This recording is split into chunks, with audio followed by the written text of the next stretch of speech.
Hello and welcome to this week's edition of a Thinking Boy podcast. I'm your host Cesar Perez with Dweeeeb, as I am known on the internet, but James works perfectly fine.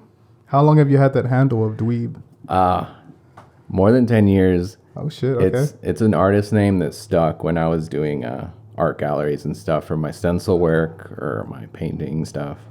It's just, I kept it as a gamer tag. Its origin was a gamer tag, then became artist name, and it's just stuck ever since. Dude, my CP Houston XD was like a MySpace name. Oh. It was originally really like a at Yahoo kind of like my old email, but my cousin was like, all right, it's like your first last name and then like just Houston. And then I didn't even know what the XD was because he put it in lowercase. Oh man, the raw XD era. That was hilarious. Before Dweeeeb, it was Random Hero. Okay. R.I.P. Ryan Dunn. R.I.P. Dude, it's been a long time since Ryan's passing. It has, yeah. That was Jackass, 3?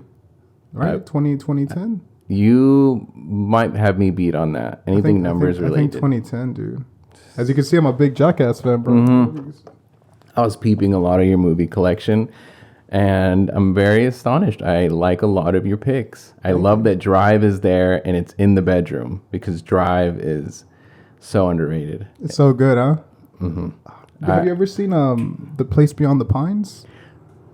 What do you think about that one? Brother, that movie, me and my chick were so amped about that movie because we just came off the heels of Drive, and I think she saw The Notebook, and I was married to Ryan Gosling, like mentally. I was like, dude, that's my guy. Mm-hmm. He's awesome in action movies. He's just a brooding dude, and she loved him for being a sweetheart. Believable as well, to be honest with you. He's a believable guy. Yeah, he's just a dude. He's awesome. And so when we're like, after Only God something, we're just like, okay, let's see whether this is any good. And dude, we stopped like midway and just really you couldn't get into it. Damn. Mm-hmm.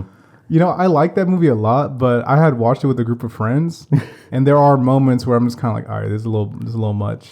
Like whether it's the soundtrack of like booming, like real like indie kind of like, I'm like, all right, it's a little too much. Did you ever notice that he can't scream? Yes. Dude, he's like, during the bank robbery? Exactly. And there's actually a compilation of him screaming. Someone mustered up all his anthology, and his screams are so funny. You know, I gotta say, like, as far as like, I guess current actors, he would be kind of on the list of people that I enjoy, like in movies and stuff like that. Yeah. Like in Blade Runner 2049. Yeah, I saw that on the plane again. I rewatched it not too long ago. Then that just like hit me. I was like, dude, this is so good. Even though the aspect ratio is like as a phone, it was so good. I still love that movie to this day. How do you feel about like? That's funny you said that because I watched I watched the Royal Tenenbaums. You ever seen that movie? I watched that on the plane. Yeah, I watched a bit of it, and then I just kind of like zoned out. Sometimes when I zone out, it's hard to zone back in. I feel you. So I kind of need to follow it back up. But go on about the Royal Tenenbaums. It was just weird, like watching it, like on like you said, on my phone. Really, I was like, damn, this is such a weird way because I haven't consumed media like that in so long. I used to watch movies on like my PlayStation Portable, my PSP. Hell yeah, dude, that's the first time I seen Fight Club. Are you serious? I remember watching Fight Club because there was this dude online and he's like, yo, this is one of my favorite movies. He'd always mention like Tyler Durden. I'm like, okay, cool. So I was like, fuck it, let me download it illegally, allegedly. And I added on my PSP and I watched it. And the ending, the whole thing just blew me away. Did you just drop your PSP with the twist? It's dropped out your hand. I was in my room being like, what the fuck? And then like, it was fucked up because I had to go to school the next day. I think I was in like 7th or 8th grade. And as soon as it was over, bro, I was like, you know what? Left click, and I just watched it all over again. I watched it back to back. I was like, I had to, dude. Edward Norton's so brilliant in that movie. He's underrated in that. A lot of people don't talk. They talk about Brad Pitt, but Edward Norton is like, he's on fire. Dude, he beat his own self, and it was believable. You would think that there'd be somebody in a green screen doing the punches, but he's beating himself up in an office setting. Dude, that was sick. Even the towards the end when they're in the parking lot kind of thing. That was nice. That too. He's like getting dragged and shit. Yeah, exactly. Man, I'm telling you. What a good fucking movie, man. I think that's top for me. That's like my personal favorite. To be honest, Real? it's been hard to like top that one. Yeah, I get that. For me, you have a top 5 of it always fluctuates, but my 1 and 2 are always going to be Leon the Professional. Oh man, 1992, Natalie Portman and Jean Reno. Love that movie to death. That's the one with Gary Oldman, no? He's exactly. He's insane in that movie, bro. Unhinged. Yeah, he's unhinged at his best. He's so good at playing a fucking bad guy that it's kind of odd when like looking back, I'm like, damn, he was Commissioner Gordon, and like I actually like really liked him as Commissioner Gordon. And he was the dreadlock drug dealer with one eye, and Spivey, no, or some shit like that. His name was like Drexel something or something. Drexel, like, yeah, dude. Oh, you pulled up his like character name instead of the movie. Yeah. Oh, the movie? Fuck. I can't. The tag was like, "You're so cool," and I forgot, but it's one of Tarantino's screenplays. He didn't direct it. Natural Born Killers? No. It's gonna bother me. I can't remember, dude. It'll come back. It'll come back, but I know. But Drexel, nonetheless. Drexel, yeah. Circling back to Leon. The fact that he had dreads is fucking funny, bro. Yeah, and he did the whole accent. He jumped in, and it wasn't offensive. It was so sick. Even his crew were just taking him seriously, and he was just the wackiest, weirdest drug dealer. He was super fucking wacky, dude. It was awesome, though. We were saying Leon, and what would be the other one? Falling Down, Michael Douglas. Oh, 1993? Question mark. The briefcase, dude. I haven't seen that movie in so fucking long. Oh my god. P.S. This is the first time we're meeting, and you've seen my number 1 and 2. We're gonna end up being friends at the end of this. Hell yeah, dude. Absolutely. Fuck yeah. For sure. Man, I could already tell, to be honest with you, bro. I could already tell by your vibes, man. Hell yeah, dude. What do you like that movie? Man, to be honest with you, I remember seeing it when I had to be like 14 or 15. And I can't remember if I saw it on HBO, if it was just on, or I definitely didn't download it. I know that. So I really don't know much about it. I just know he was kind of on the run throughout the whole movie with the briefcase, kind of. In a synopsis, it's about a man. The tagline on the poster was an ordinary man at war with the ordinary world. Okay. And it was something like that. Might be butchered it, but I know there might be like one word that's misplaced. Was his financials involved in any of that? Did he like financially get fucked up or some shit like that? I'm trying to remember the details of it. No. So he had gotten let go of a job. He was in traffic trying to see his daughter for her birthday. And he's got stuck in traffic and got so mad that he's stuck in traffic that he chose to walk to Venice Beach where his daughter is. And along his journey walking to Venice Beach, all these weird obstacles keep coming into play. It's like a calamity movie. Exactly. Dude. And so he just... It's almost watch that tonight, to be honest with you, bro. Dude, it's almost like a nihilism movie, but he does everything you would want to do in real life, but he actually plays out. So it's like you show up to McDonald's 3 minutes past 11 and you want breakfast. And you can't do anything about that in the real world, but in the movie, it's like you want breakfast. They're denying him that. Dude pulls out a fucking Uzi for being denied breakfast. It's just funny stuff altogether. And I think it still holds up to this day in terms of like the message, especially with like the way things are going in the current economic state of the world and stuff like that. I think it's pretty interesting. Dude. We were talking about California finances earlier, dude. Holy shit. Yeah. So those top 2. Anything beyond that, it's probably like War of the Planet of the Apes trilogy. Oh, man. That shit was sick. How do you feel about the new one coming out? Kingdom of the Planet of the Apes. Brother, I don't know about that, man. I'm like, because it's a huge time skip. It's like 2,000 years or some shit like that. Craziness. Yeah. Matt Reeves isn't attached to it. Which I didn't even know that, dude. I didn't even know that. Damn, for real? He directed and wrote the entire trilogy. And so... Damn, I did not know that at all, bro. Disney bought the rights, and Matt Reeves is going off doing the Batman stuff, so he's not... That shit was good. Yeah, it was sick. It was a little longer than I'd like it to be. Movies are becoming longer. It was a little longer, and I will say this. I recommend watching that movie during the day. I saw that at 5 o'clock, and it worked. But my cousin Miguel saw it at like 10 and he fucking knocked out, bro. He's like, I didn't even fucking, he's like, I'd have to watch this shit again. Yeah.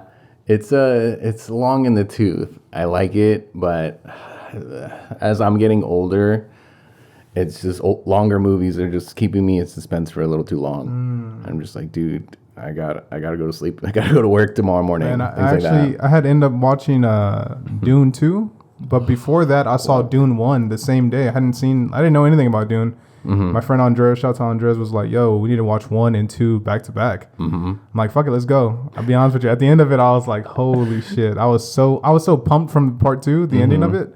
Because I thought it was just going to be those two. I didn't know it was like a third one was like eventually coming. So I was like, yo, what the fuck? This is sick. I'm going to ask you a question because like, what do you think? Because I'm very tempted to start reading the books. And saying fuck the wait, but there's also the cinephile in me that's like, the wait will be worth it. And if I could avoid spoilers through the internet, I don't know. Well, I'm no better than you in terms of asking that question because I hear that Dune 1, 2, 3 are absolute must reads. However, going beyond that point in terms of the books, it even gets too strange and a little out there that you might just want to stick to 1, 2, 3. So I would say go ahead and read the third and just keep it at that. Because if you go beyond that point, and I've already peeked on the other side of the curtain of what's to come, you know, I wouldn't even want to be What do you reckon then? You think they'll just do 1 through 3 and call it a day? Okay. Yeah, that's what Denis Villeneuve, the director, said he wants to do. But a director, huh? Goddamn. Dude. Yeah, director's like, dude, I'm just going to make the third because anything beyond that, it's just like weird. I think that, honestly, dude, I feel him on that. I feel like 3 movies is pretty solid. You know what I'm saying? A rarity is like 4. Toy Story 4. You know what I'm saying? 4, which one? I can't even remember what happens in the 4th, honestly. You know what's funny, bro? I think I never even finished like watching that one, to be honest with you. I just know like there was like another time skip and they get lost or Woody gets lost or some shit like that. I'm having pieces and the 4th one and my brain is telling me when they were like in an antique shop. Yes. That's that's so funny you said that so shit. Weird. Because my friend Fernando, my old roommate, he moved out, so I'll go visit him every once in a while. He had like a newborn and stuff when he was here. And she's like super into Toy Story. She's always watching like 1 and 2, but they threw on 4 and I was like, I don't think I've ever seen this before. And the CGI was fucking me up. The images, I was like, God damn, the graphics were crazy. And then we ended on the antique shop and I was like, dude, I gotta get out of here. But that did stick out of my mind. I was like, what the fuck is going on here? It's just a weird like story. Yeah, I feel like they might have polished it a little too much because they even went to the extent of having fingerprints on the toys. Oh, yeah. I'm like, dude, like I remember PS1 and like 2 graphic looking like for Toy Story 1, 2, and 3. Andy's mom and shit. Yeah, the dog looked crazy. The dog looked crazy. I loved it though. How would you feel if they're like, you know what? We're gonna do like a little, like a low key, like a updated version of 1, where it's gonna be like, yeah, a remaster, like, almost like a video game. Like it's gonna be HD, but it's still the first one, still the original voices, still everything. But I mean, they do that with movies nowadays. Blade Runner has like 4 versions. yeah, no, for sure. And then Star Wars has like 1 million versions. Dude. And apparently it's like, depending on the version you get, that's probably the worst one. You know what's crazy? I heard that like before he sold it to Disney, he was still fucking around with the movie and still adding shit to it. Oh, I believe it. I believe it. So crazy. Looping back, would I watch a remaster? Possibly, but only in theater. I wouldn't buy it physically. I get you. I feel you on that. Because, I mean, it's cool to remaster things. However, nothing hits or scratches that nostalgia itch than, like, going back to an old video game or going back to how a movie was put out intentionally. So you wouldn't even, like, let's say they say, you know what, guys? Like, it was just I think the 15th year anniversary of Grand Theft Auto 4. One of my favorite Grand Theft Autos, by the way.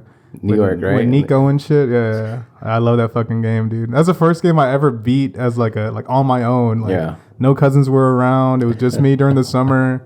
I was so fucking gassed, bro. But like, would you play a version of that? They're like, we're gonna, 15th anniversary, we're gonna remake the whole shit. We're gonna, like, it's the same game, just updated graphics. It's like Red Dead 2 graphics. We're getting into like another industry altogether, but with that industry constantly putting out underwhelming products. Because when it comes to game remasters, not everything is going to be Dead Space 2 remastered or like The Last of Us 2 remastered. Oh, man. They did remaster the trilogy, Vice City 3 and what else? I remember that, dude. And they gave it to some dude and they just used the same engine for like a cell phone company, whatever the hell. They just kind of like, they revamped and retextured things, but it just wasn't the same. It wasn't the same. No. I saw the rain looked fucking crazy in that game. It was blinding. You couldn't see anything. Yeah, nah, dude. So, would I play a remastered Grand Theft Auto 4? Nah. Nah, dude. Nah, but also looping back to remastered Toy Story 3, probably just have a physical and show my kid this is what we saw and probably be attached to This is it. Exactly. I'm always of the mind that less is more. You keep continuously giving more and more and more. It's just like you're kind of less attached to it. Give you enough rope, you hang yourself and stuff like that. I agree with you. Especially with Toy Story, man. Look, going back to that shit, because like I thought 3 was a perfect ending. Is that the airport one? Nah, that's when they're like with like the teddy bear and shit was fucking with them. You know what I'm saying? Yeah, the strawberry teddy bear. Dude, when they were about to die, I was like, "What the fuck is going on?" I looked at my mom and I was like, "Are they gonna fucking kill Woody and Buzz right now? Like, what the fuck is going on?" And then like they're holding hands and shit. Yeah, I was like, "Yo, I remember what?" that. It was deep. It was deeper than it needed to be. It got deep out of nowhere. Like out of nowhere, I was like, "Wow!" But I thought that was a perfect ending. And then they said 4, and now I'm hearing 5. It's just like the money making machine, man. That's the one, huh? I mean, that is the one. That or just live action anything. Live action Toy Story, bro. You imagine? I wouldn't be surprised. I think they threw that out there, if I do remember correctly. I wouldn't be surprised, man. How do you even do that? I guess the toys would have to be. It's not the same, man. You can't do that shit. You know what I'm saying? I haven't even seen any of the other like Lion King or Little Mermaid or any of that shit. I haven't watched all of that. Couldn't do it. I don't really have any interest, to be honest with you. Especially not in theaters, to be honest. Just fuck, what the fuck. I'm not into musicals as an adult. Okay. Like, as a kid, I would eat it up as cartoon movies. Sure, why not? But nah, I just don't like musicals like that to just be like, let me see this animated lion sing to me right now. Did you like the Joaquin Phoenix Joker? Oh, yeah. Dug that. It was my one shining light at the end of the tunnel, hoping that DC figured their life out. Yeah, you're not lying about that one, dude. Oh my god, that and the Batman, huh? Those were the only two like glimmers of like of hope. Exactly. I said that to say that part 2 with Lady Gaga will be a musical. They had gone back on. They backpedaled because there was like a lot of uproar online. They were like, "Oh, it's a musical. This, and that," but the director had to backpedal and say that it's not a musical. They're only using a lot of copywritten songs within the movie. So therefore, they're just kind of like, I guess he kind of overstepped or overjudged the product he's making. I got you. So we're probably going to hear like Rihanna's Umbrella or there's some extent of some copywritten music being thrown. There's like musical beats then in the movie, not necessarily, not like Sweeney Todd and shit like that where every other line they're like singing. I didn't mind Sweeney Todd though, to be honest with you. I skipped out on that, dude. I honestly did. Again, another rewatch where I'm like, I like this, and then rewatching it with friends, I'm like, these motherfuckers are singing like a lot. I mean, I could have swore he was like killing people in this movie. I don't know what's going on. The Ballad of Songbirds and Snakes, dude, that was a borderline musical. I didn't even see that, but I know exactly what the Hunger Games shit. Yeah. Bro. I was so mad. I was watching videos online and people's reaction when like Homegirl started singing. It was an audible like, oh brother. Yeah, dude, because literally it's so in your face. It's almost as if they're trying to sell her as, is she a singer regularly? I have no idea, to be honest with you. I really don't know. Stuffing the idea of her being a good singer down your throat the entire film. And then with the whole movie could just be summed up like homeboy turned bad because a girl rejected him, and that's basically it. He got curved and he just sent him down he couldn't take it. That's a supervillain arc. Exactly. That's it. That was it. Dude got curved. he turns bad, and then he's Snow. Bro, I'm glad you said, because, I've been hearing mixed opinions on that. I had some people that say they really enjoyed it, some of my friends, and then I've read online, and I was like, people are saying this is shitty, so I really don't know, like, what the case is. Yeah, me and movies, I'm very kind of like, very black and white about it. I love movies to death, but damn, dude, that was so bad. Oof. Just avoid it. I see what the collection you got working with. Right. So if I think it's bad, then you might not like it. I agree with you. Although I did enjoy Hunger Games. I just haven't seen... I don't know if I finished that shit, dude, to be honest with you. I really don't remember if I finished it. I actually have the collection. Yeah? Yeah. As embarrassing as it is. Nah, dude. I'm going to ask you about... Because this is a set of movies I've never seen ever. I don't know anything about them. Mm-hmm. Lord of the Rings. What do you think? Give me your thoughts on it. Honestly, I can't. I have never watched, or I've never once been like, I'm gonna sit down and watch this trilogy. Maybe. I know I'm probably gonna get like a lot of people's like, oh, this is the best thing ever made, and I recognize those fans, and I see that you're passionate about things, but I just never been the one to be like, hell yeah, let me throw this on for a good time. And you want to talk about time? Mm-hmm. That too. That's a good that's almost like 10 hours, bro. Yeah, I couldn't do it. Too much. I was like a shift at work, bro. That's a lot. It's too much. When movies become chores, I don't understand where the fun is at. Because I mean, the fun to me is like throwing on a movie you remember and just kind of like I threw on The Matrix recently, and I'm like I'm quoting it as it's playing, or I'm kind of still getting the awestruck moments of him doing a fucking one-handed cartwheel holding a M16. It's little things. That's the fun to me. You know who I like in that movie, bro? I think the actor's name is Joey Pantoliano or something. Oh, yeah, the dude with the steak. The one that's like eating the steak. Yeah. Like, I'm chewing this steak, and my brain is telling me it's good. Dude, he's so fucking good. He's like, I don't know if he's a character actor or what, but he's like, he was in The Sopranos. He's like randomly he was in Bad Boys. Mm-hmm. And he was. He was the commissioner. The commissioner, bro. What other movie was he in? He was in Memento. He was Teddy or some shit like that. He was the guy that was like kind of guiding him through all this like shit. Mm-hmm. He's a fucking man. I don't know why. Every time I see him, I don't know if he died or not. But I was just like, he's one of those actors that like I don't know much about him. Mm-hmm. But every time I see him, I'm like, you know what? I associate you with good shit because like every time I see you, you're usually involved in things that I enjoy. Mm-hmm. But I don't know. I always want to like deep dive and be like, how the fuck did this guy get started? What's up with this guy? Yeah, he plays a really good slime ball in The Matrix, and he's a really good in Bad Boys. He's kind of creepy in Memento. I'm not gonna lie to you, bro. I haven't watched it in a while, but I remember loving it. But then it's also kind of a movie that you don't want to watch very close to one another. It's kind of like The Revenant in that way. Yes, I agree with you 100%, bro. That's oh man, I like that movie a lot, but I know what you're saying with that shit. Where like if you watch it back to back, it's kind of like, all right. It's something you digest and just kind of let it sink in.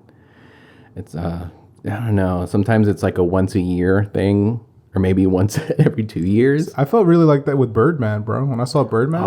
Yeah, I love that movie. So sick. Good. It's really, really fucking good. Michael Keaton. Dude, Michael Keaton, out of all the, I was like, oh my God. Yeah. I didn't expect him. I don't want to spoil it, but what happened in the end. Mm-hmm. Didn't expect that. No.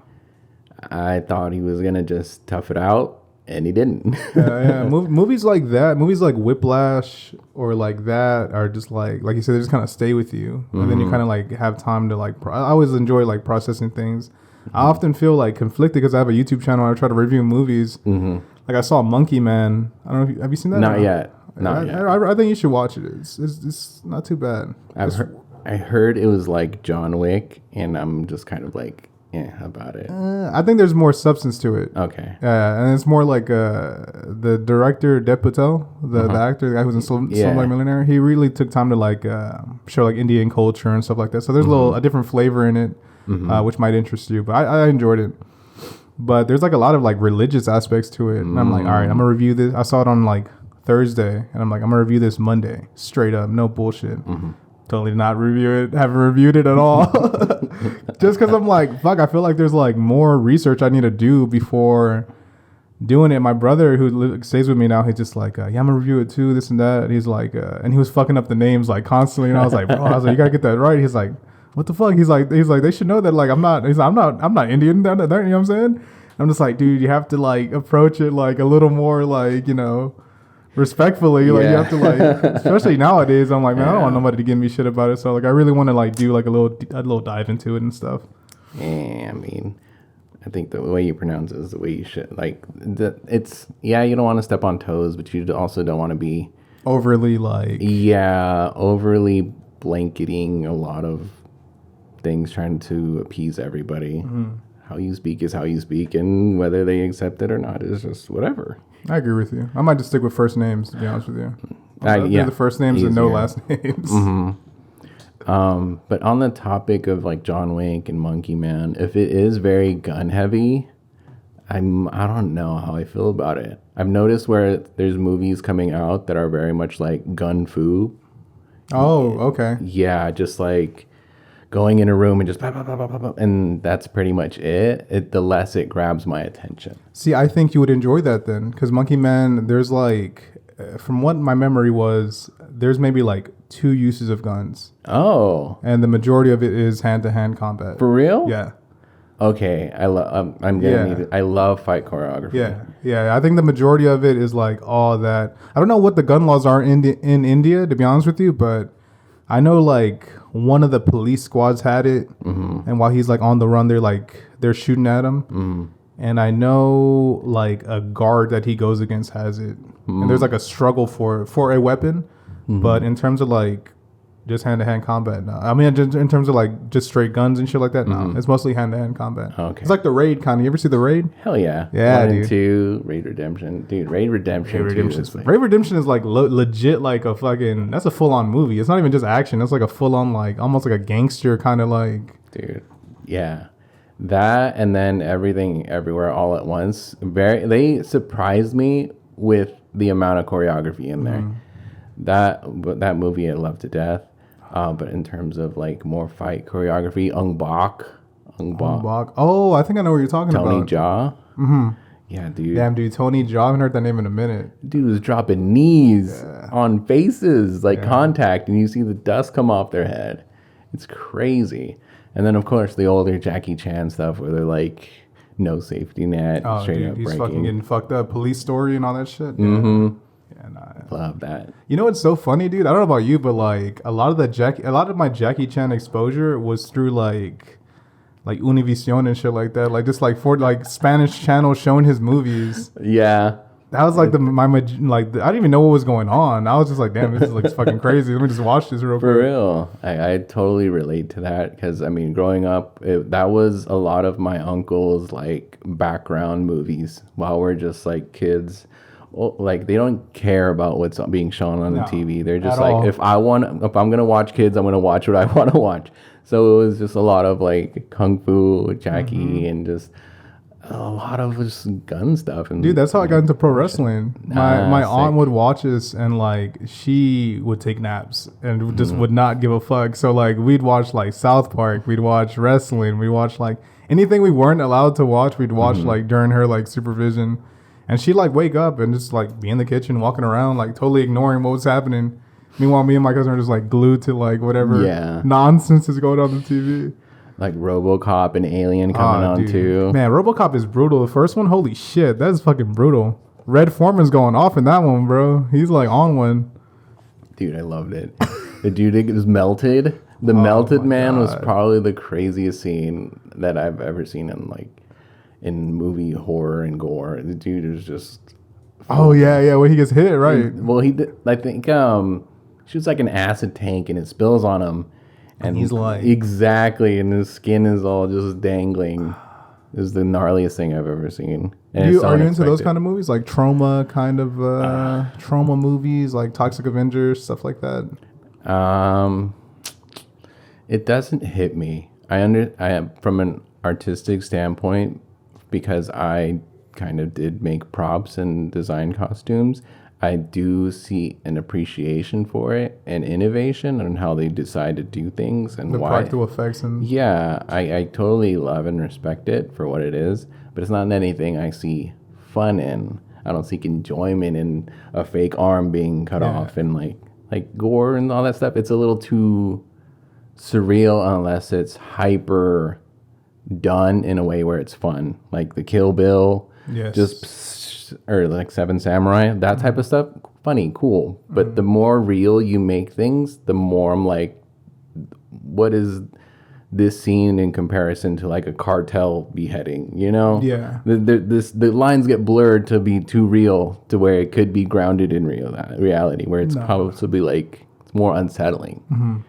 So it's almost disturbing in a way. Exactly. So I'm just like, I artistically I understand, but then as like it's nothing I like. To say I love seeing arms get chopped off is a little like alarming, right? Because hell, in the real world, this shit's happening all day. Yeah. Especially like once you've like stumbled upon like the crazy shit on the internet, it's kind of like, well, this is like a little too close to home right here. Exactly.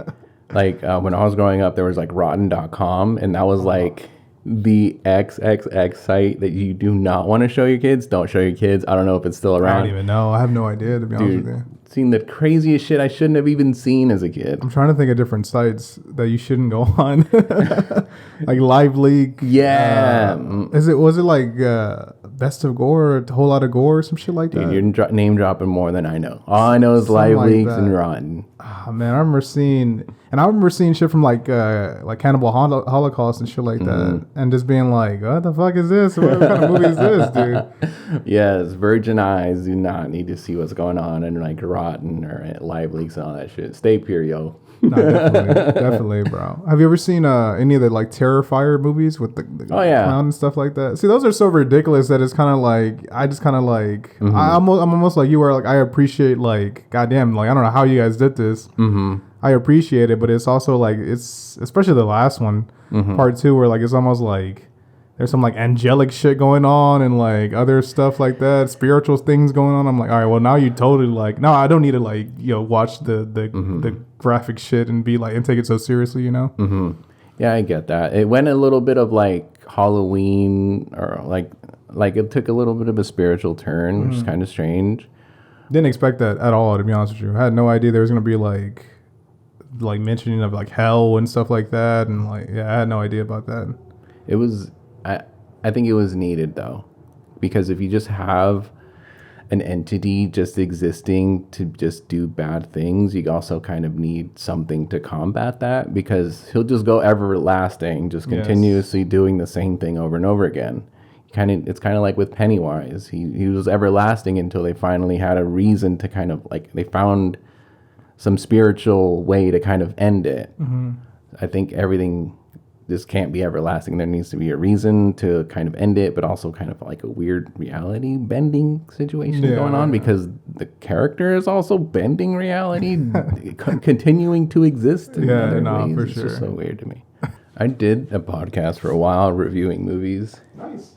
But then I just was like, have you ever done solo episodes? Yeah, I can't. It's brutal. I'll be honest with you, it's brutal. Yeah, it's so weird to me. Yeah, it's brutal, dude. Especially because, like, if I ever show you, like, a raw file of me just, like, doing a solo review, like I did Late Night with the Devil. Oh, I loved it. I loved, right? I did a review on that, but, like, bro, if, like, I showed you the raw footage, it's, like, 35 minutes of me just, like, fucking up over and over again. And saying things over and over again, or rephrasing things. And it took me a while. Now I'm more comfortable with it, but in the beginning, it was very, very tough. Yeah. With me doing a solo podcast, when I was living alone, it was strange because as an introvert, like I can stay quiet for practically like 98% of the day. And then I just was like, you need to do some random noise to kind of just make sure your voice box is still working. Yeah, definitely, yeah. So when I and it's a lot of inner dialogue that I have. So when I actually start voicing it out loud to do a podcast episode, it just felt like I was documenting like a spiral, just like talking to walls and stuff, and it was just so weird. That's what. So I just after that, I had the self-realization to probably never do a solo podcast again. I think that in terms of like just the podcast, I think I did for episode 20. I think I did like a Q&A, but the Q&A was kind of curating things for me to like discuss, riff, and it was also a shorter episode. It was like maybe 30 minutes, maybe max. So like.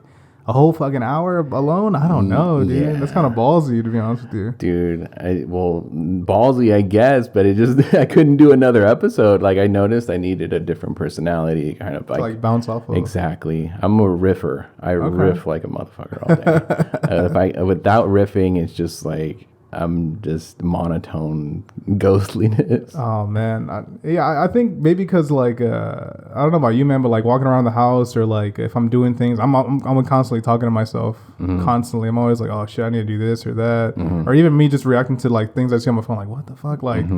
I'm always like having like an inner dialogue or even like outer dialogue just amongst myself. So I think that kind of made it like a little easier for me. But dude, when it's just me recording this shit and like the fucking light is right in my face, I'm like staring. Especially because sometimes I wouldn't use my glasses. So I'm like, dude, I don't even know if this is in focus right now. Like maybe I'm just talking like in a blur.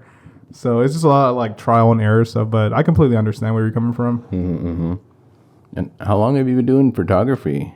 Oh, dude, so I really started doing it like actively in like during COVID. So I'd say maybe like July 2020. It was a COVID hobby. There you go. And I always had like an interest in it beforehand, to be honest with you. I was in yearbook and stuff like that.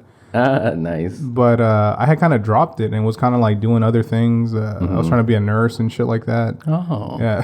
That's awesome. But then COVID made me realize like, I'm so glad I'm not a nurse right now. Maybe like I shouldn't be like, if I didn't have the passion to like go help people, I feel like I shouldn't probably be doing that.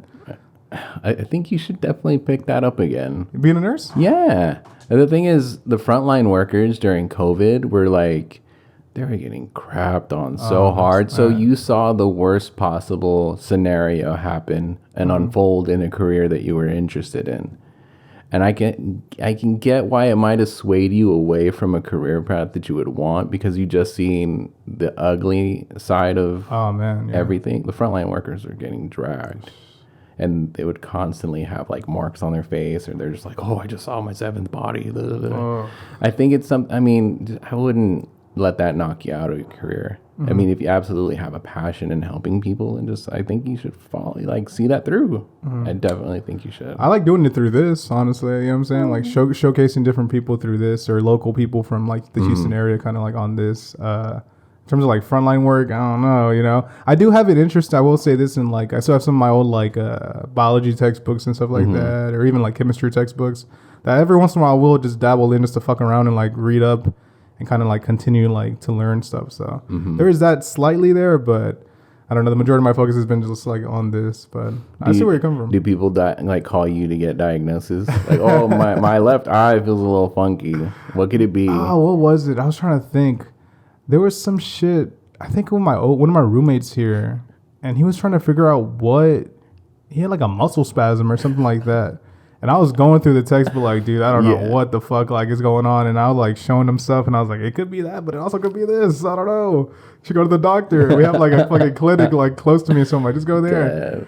But every once in a while, people will like hit me up and be like, "You were trying to be a nurse, right?" And I'm like, I studied like a year and a half, maybe. I studied like maybe 3 semesters at like just my basics, not even like the actual thing. But it's funny that people every once in a while I get like a family member being like, "Well, what do you think it is?" And I'm just like, Google was your friend. The way doctors cost and clinics cost, dude, I would get diagnosed by anybody that at least studied it for like a year. Yeah, man. In terms of like major surgeries, I might just head like south of the border to get some shit done, to be honest with you, just to save some pennies. Just that, or like even like dental work, I heard it's cheaper down there. Yeah. Colombia, you can get a full-blown like everyththing replaced. You can get a lot of surgeries and all that other shit. Everything else is very affordable outside of the country. Out here, dude, that bill you're gonna see probably till the end of your lifespan. It's like it's just not even worth getting anything done out here. Dude, I had So I told you like I work at a warehouse. Mm-hmm. So like my first year, I think I was on night shift. Terrible, by the way. Just night shift was just garbage. Yeah. But as I was there, I stepped on a pallet, totally broke, and a nail went through my foot. And I had to fucking yank it out, dude. It was intense. But I ended up finishing the shift. I was like, it's not too bad. Dude, as soon as I got home, I can show you photos after. As soon as I pulled up to my house, my mom's house, I was like, dude, I feel fucked up. And like I laid down and like undo my shoelaces, and my foot is just like blown up. No. And I was like, I need to go to the hospital. So I'm like, Mom, can you take me to the hospital? She takes me. I get like a tetanus shot. Yeah. And I was totally like under my stepdad's insurance. Everything got taken care of. Everything was done. I had the receipt, and I actually had the folder because I had my car at the time. I had just got it in like my back seat, like the little like pocket thing. Mm-hmm. So I still had the folder in there. Tell me why like 2 years ago I got a random call. This happened in like 2018 and like 2022. I got a call that was like, "Yo, you owe like $4,000 to the hospital. You owe such and such amount of money." Jeez. I was like, "What are you talking about?" I was like, "I took care of everything. What do you mean?" And they're like, to be honest with you, I think it was a scammer. Eventually, I think I found out that it was an actual scammer because I was just like, dude, I was like, at the time, I was like, man, I just cannot afford whatever payment plan you're trying to put me on. Like, what do you want me to do? What do you think I should do? Like, I totally just went off on the person. And she's like, well, that's too bad. You just got to pay. I'm just like, you know what? Click. Yeah. And she was like threatening me about like them affecting my credit. None of that shit ever happened. I think it was totally a scam. But just that alone, I was like, what was that about? Like, what are you guys like giving me this like weird runaround to like this weird like over the phone shakedown, Yeah. So I hate scammers, especially the ones that like take advantage of the elderly. Oh, dude. I love the dudes that make it their mission to just piss them off. It's so funny. And it's always like, and it's somebody in India. Yeah. In the call center in the Middle East for whatever reason. I don't know what's going on. I mean, I get it. I'm not gonna knock your hustle, but damn, man, it's a blurry line that they just happen to tote to. Yeah, it almost makes you question like, what time is it over there? You know what I'm saying? Like, yeah. Like, what time are you working right now? Because it's very inconvenient to me. Mm-hmm. Maybe like a Nigerian prince emails you, and you know what I'm saying, you have a third uncle from Nigeria that's trying to like, he needs money. That'd be fucking hilarious. When you mentioned the hole in the foot, for some weird reason, Kung Pao. You remember Kung Pao, right? It's like a satire kung fu movie where a white dude was like graphically replaced. It's really terrible. Oh yeah, okay. Yeah, but I just remember a guy got a hole in the foot, and for every time he stepped, it was like, psst. Oh, really? That's funny. It was the most ridiculous of movies. You know what movie? I like Kung Fu Hustle. Kung Fu Hustle is like a lot of fun. And like Shaolin Soccer and shit like that. Those are like fun, like ridiculous. Classics. I feel like we don't really see those kind of movies anymore. You know what I mean? No physical Kung Fu comedies ever in a while. Think?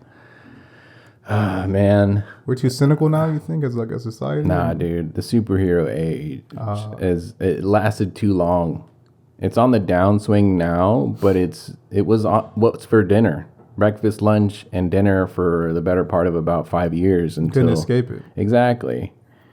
And now that we've kind of recognized that we're eating the same meal every day, the more we're just like, we don't really like this. Like, we need something different. And definitely space. I think they're like just doing Deadpool this year is like gonna benefit the MCU because like that other shit was just not hidden at all. Yeah, I'm kind of getting tired of being fed nostalgia. And they're doing that a lot in Deadpool. Yeah, they're doing it in everything. Yeah, it's like, oh, you remember fucking Harrison Ford as Han Solo? Well, guess what? We paid him enough money to just hobble around. Exactly. Or it was Indiana Jones recently. What the fuck? Oh, yeah. You remember Luke Skywalker? We're going to bring him back to kill him in whatever. Jesus Christ. I forgot about that. Yeah, dude. It's always just... I mean, I hate that they did that with Blade Runner 2049, but it's for the betterment of the story and to kind of continue into a true sequel. That is when it's cool. Bringing back legacy characters to feed the machine of nostalgia, like to put more seats into the cinema, it was just like, yeah. Even the trailer, when you look back on it, Rome. Exactly. Like that was the part everyone fast forwarded to, bro. And I think we've already tapped on like the live action stuff. and superhero stuff. It's just like it's regurgitating the same old, same old. It's like recycle. Almost makes you think what is going to happen like 10, 15 years from now. What are they going to recycle? Because they're going to shit out of luck now. That's true. They're probably going to... oh, damn. That's a good... I thought I had it, but I'm like, nah, I can't even see it. The future is weird. I don't know what it could be, man. Honestly, I really don't know what it would entail. I imagine like it might be more focused on just television, maybe. Not maybe, but I feel like the golden age of that kind of already passed with like Breaking Bad, Game of Thrones, you know. There is no series left. No. I mean, Fallout came out.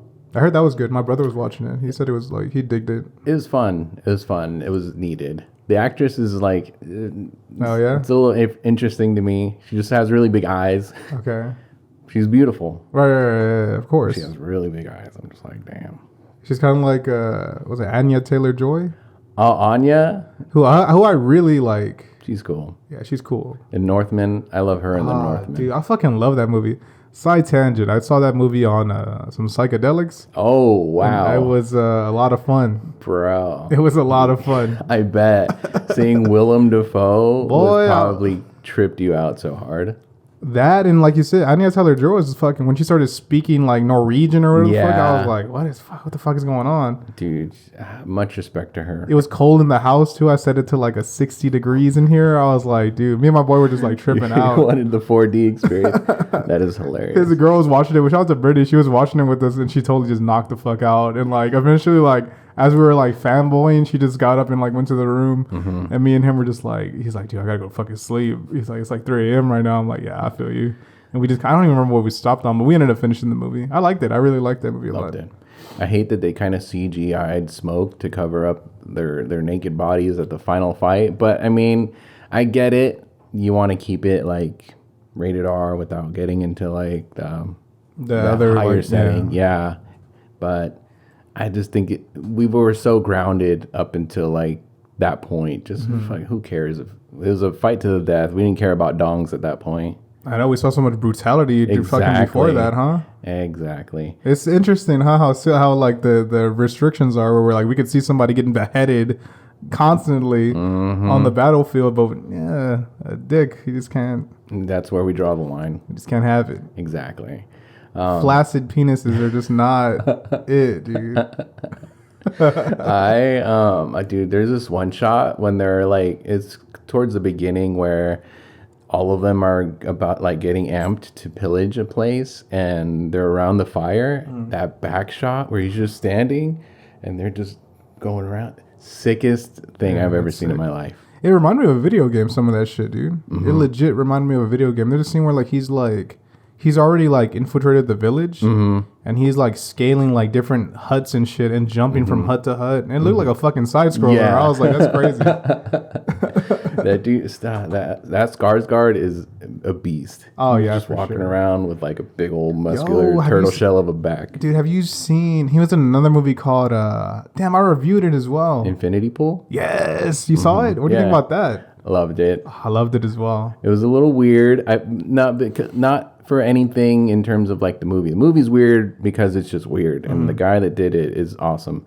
But it just got a little too weird. Like Mia Goth was talking directly to me in a theater because my name is James. For those that don't know, so she's like, I didn't know that. James. Exactly, and she kept doing it. And I'm like, I don't know how I feel about this. Dude, that part, I haven't been that fucking annoyed at a character. You know the last, do you remember Jackie Brown? Yeah, love it. Dude, when she's like fucking accosting De Niro and she's like, Lewis. Yeah. Lewis. Bro, I haven't been fucking that annoyed since then. So it literally took me back to that scene. I was like, oh my fucking God, she's doing it. What a beast of an actor though, huh? God damn. Mia Goth is like really, really top tier. In terms of female actresses, I think she's, or actors, I guess, she's someone I definitely look out for. Yeah, I feel like she's kind of riding a line. I feel like she's on the cusp of getting a little too method. You know, everybody's like, oh, I stay in character for 6 months. Your boy Jared Leto is like sending condoms and shit to people. Exactly, and just being a fucking nuisance. Because the last thing I heard is that she's being sued for somebody.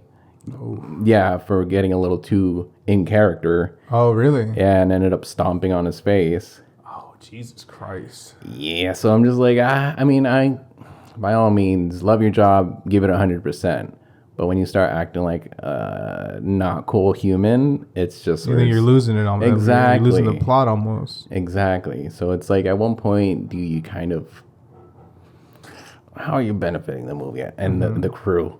The sound, cameraman, all You mentioned earlier, at what point are you just like an asshole? You're a fucking dick, bro. Exactly. You know what I'm saying? Exactly. So there's one thing in being method and being pleasant, or at least... Focused? What do you think? Going method and just not being a nuisance. I would probably depict like how Joaquin ate an apple a day for Joker, or Christian Bale starving himself for Machinist. Exactly. It's like, I get that, and you're only internalizing how much you want to really go at it. But when you start outwardly like being a problem to other people, it's just like... When it's like actively affecting other people. Exactly. And I know there's also Jim Carrey being that one comedian. Oh, shit. Damn, bro. I saw that documentary. I want to say Andy Warhol. It's totally not Andy Warhol. It's Andy something. And... I don't want to acknowledge it because I love Jim Carrey so much, and I heard that he was such a problem. He was insane, dude. Exactly. I don't know if you've seen the documentary, but he was, man. I skipped on it. I don't want to hate him. Yeah. He's one of my favorites. Jim and Andy. There you go. That's what the documentary was about. Dude, I can't. Andy Kaufman. Correct. Nice name pool. Dude, he has pro wrestling ties too. Apparently, yeah. No way. Yeah, he has pro wrestling ties. That is funny. But that's how I remembered his name. But yeah, I remember seeing a little bit of the clip. But again, the documentary was long as fuck, bro. It was like 2 hours or something.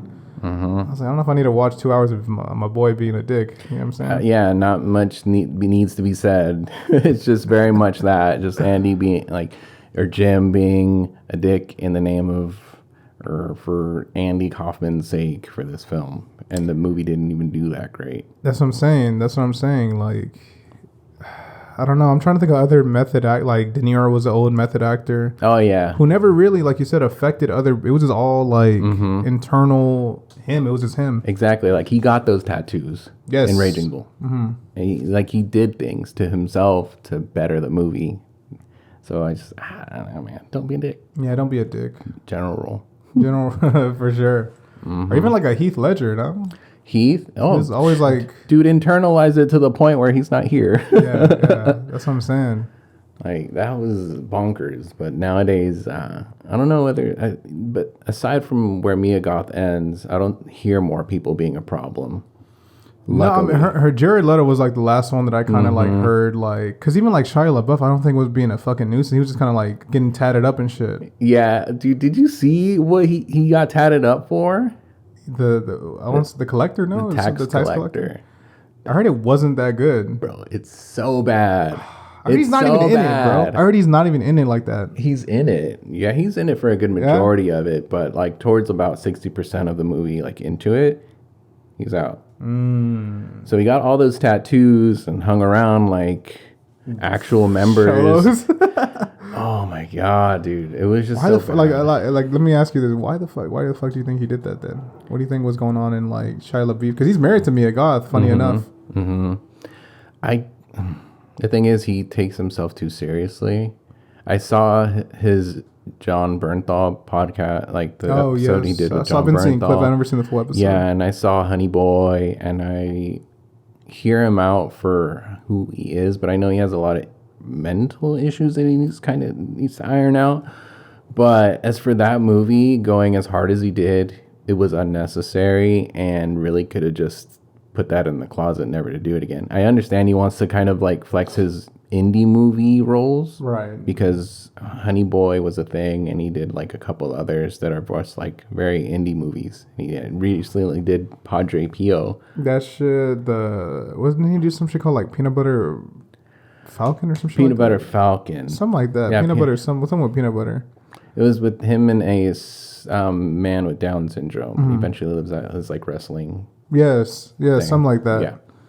So he's been on that shit for a little bit. Even before that, like the Nymphomaniac and stuff like that. Just those kind of out there roles. Yeah, I think it's just doing it to do it. But the tax collector was like borderline offensive. Yeah. I don't know if anybody relates, but being from California and like being around that in the early 90s and having uncles like attempted murder and doing shit that they shouldn't be doing, like awful things.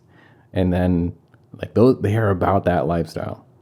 And seeing it like as a caricature that Shia LaBeouf is doing, it just all people. Yeah, it was just so weird to me. I don't. Even Stevens is fucking going off. You know what I'm saying? Like, that's so weird, bro.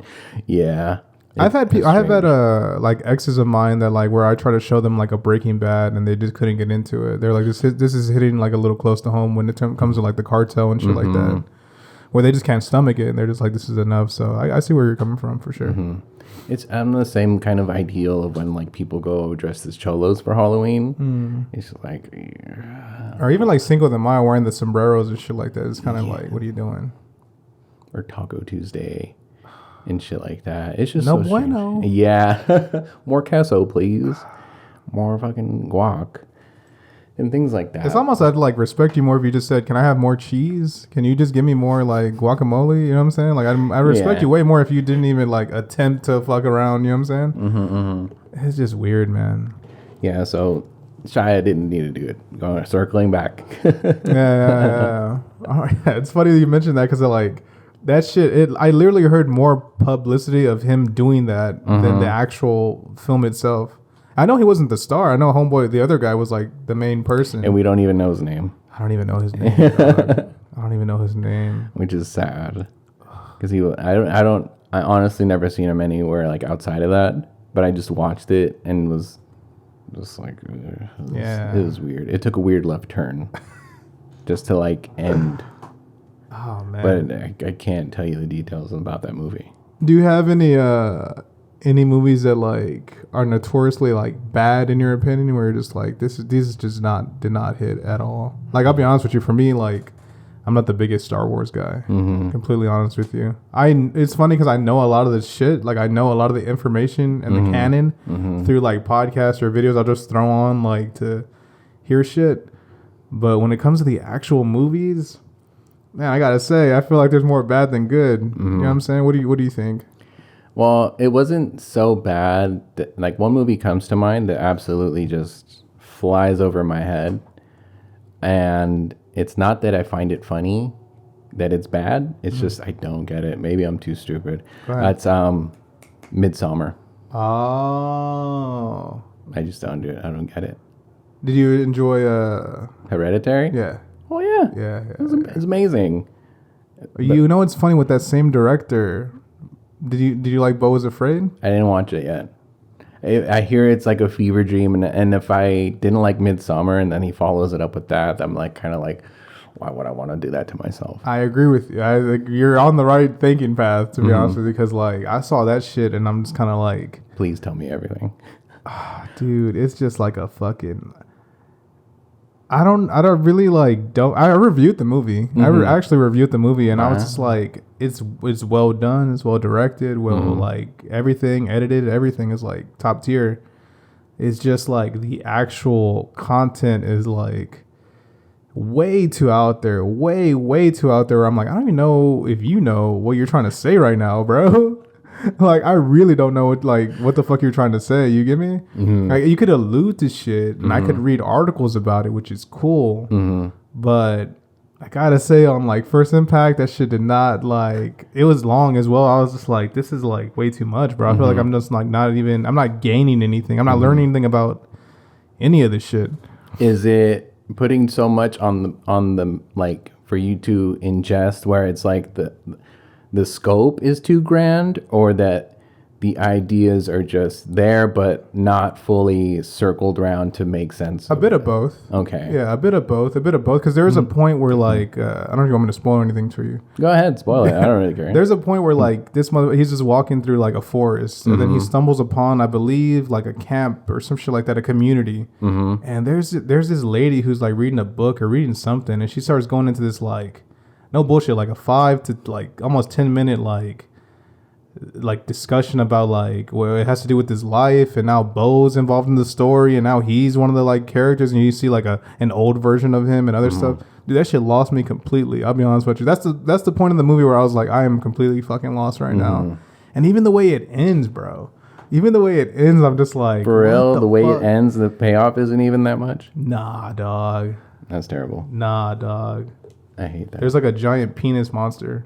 Are you fucking serious? Yeah. A penis monster is how they then decided to wrap that up. Yeah, like so he like is like constantly afraid of going into the attic for whatever fucking reason, and then he goes to the attic and there's like a like an animatronic penis chasing him down, like slowly approaching his ass.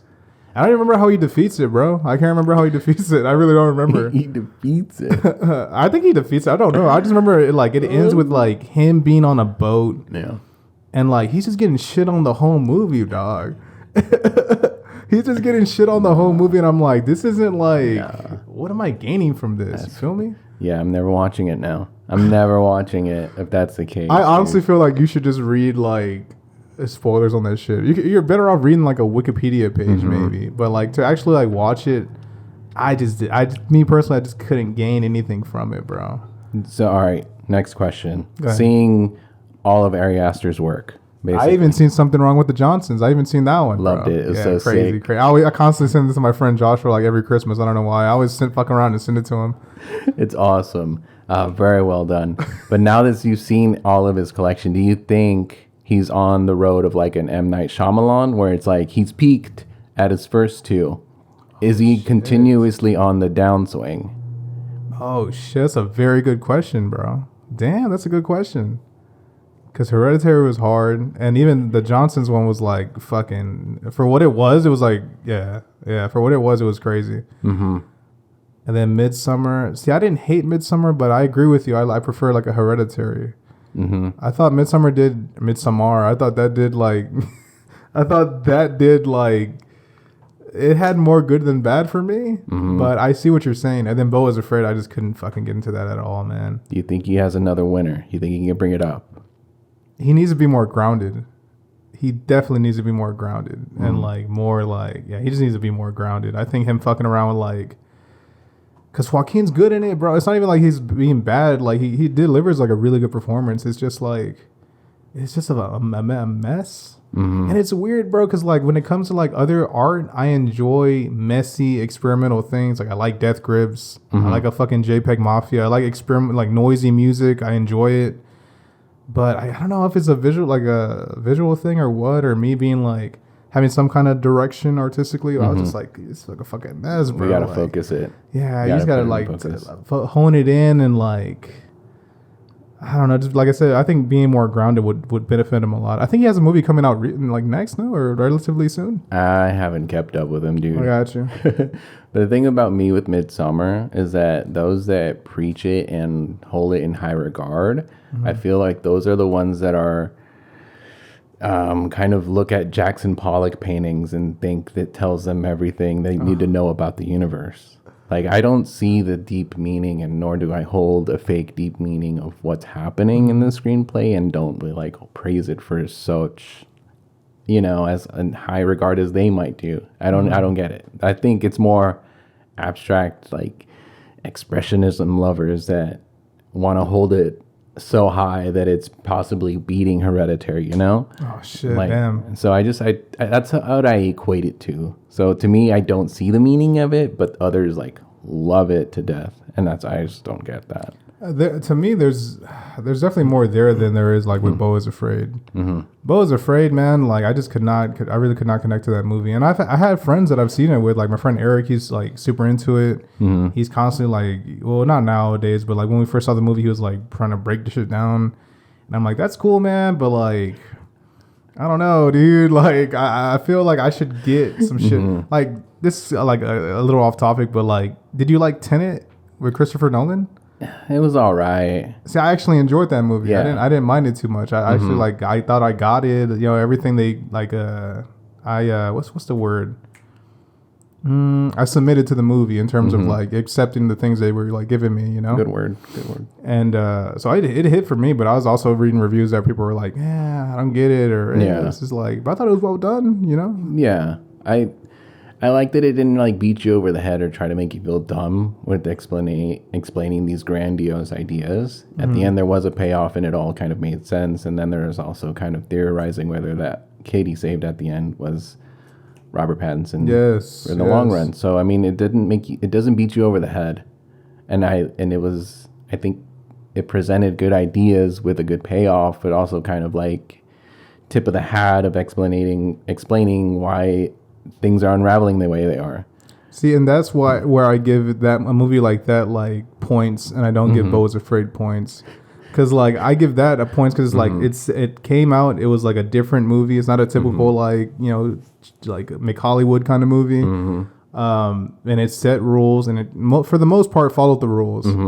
Whereas this shit is just like I could not get into it, bro. There are like, it's cool that there's no rules, and I understand that like, there's no fucking rules. You could do whatever. Even when it comes to art, there's no rules. I get it, but like, damn, man, it's really hard to digest some of that shit, man. To be honest with you, I think in storytelling there needs to be a focus. And if you keep trying to tell a story and then just hop skipping from theme to theme or other things that just grab your attention, I think that just goes hand in hand. If you're visually your screenplay is a mess and you keep hopping and throwing mishmashing ideas trying to kind of like get the ball rolling, I think it just kind of translates that way.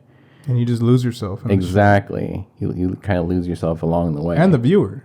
They fucking lost me. I'll be honest with you, man. They lost me. Like when she goes into that like little monologue, I'm like, what the fuck? And I heard other reviews where they said that, like, all right, I don't really get this part. And they had to, like, really read shit down. And I don't mind reading articles on stuff. It's just, like, with that one, it was like, man, I feel like I invested a lot of time in it. And it just did not do it for me, man. I get that. That's probably, like, the most recent movie that I've seen that I was kind of, like, that I was very, like, hyped about. And it just didn't hit for me. Which one? The fucking Beau's Afraid. Or Beau's Not Afraid. I don't know what was the title. Yeah, I think it's Beau is Afraid. Yeah. I recently saw Civil War. How was that? It was sick. Yeah? If you like photography, I definitely compare it to like, I think it's a photographer's movie. Oh, shit. Okay. Because they care about gear. They show the pictures they taken. Like they'll literally just cut to the photo. No sound. It's black and white. And like what they shot. It's so sick. What kind? Is it like a mockumentary, bro? Is that what that is? Or what is it? Honestly, I wouldn't even call it a mockumentary because it's so deep. It's pretty brutal. Okay. In what they showcase. I heard it's a remake or something like that, but I haven't even heard of the first one. So, but this movie is pretty damn good. Shit, I need to check it out, man. It's what do you, from what you've seen, what do you kind of see it at, I legit know that I know a little bit. I know because I started a review on it. I didn't, not me reviewing it, but I heard it was listening to a review. And I know that Texas and California are linked up, like apparently, which is cool because we're, you know what I'm saying? And what else? I think Florida somehow is like, maybe they have some involvement as well. I really don't like remember the details in that. And then I know they're trying to get the crew or whoever they are, they're trying to get to the White House. Because I think the president bombed the U.S. or he like dropped bombs on like their own country. And I know Jesse Plemons is in it. I know Kristen Dunst is in it. That's all I know. Yeah. So most for basically what you said, for part like a large. You're correct. You're correct. Texas, California linked up. It's basically just it's an escort mission. It becomes an escort mission inadvertently. The journalists are just trying to get from point A to point B. The president did drop bombs on fellow U.S. Americans, so they were just like, we need to get to the president before like the walls come down, because they're all like, the army is kind of like safeguarding him in the White House. So they're just trying to get to point A to point B and then run into shit in between trying to get there. Would you compare it to something like an Argo? With Ben Affleck, the Ben Affleck directed movie, the kind of political little thriller kind of thing going on. Dude, I missed that one. Oh yeah, I mean, it was solid, but like it's nothing crazy. Nothing crazy. I think it's nothing crazy. I think this is with crazy. Because Jesse Plemons is fucking unhinged. Oh, dude. And there's some shit that you see that just got a little too surrealist because it's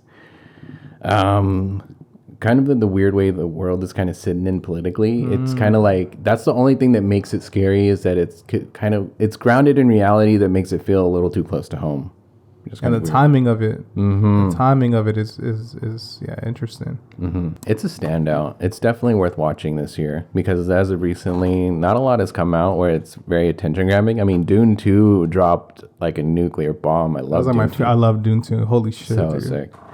But Civil War, I definitely think is up there. As for anything else, nothing comes to mind. Have you seen Poor Things?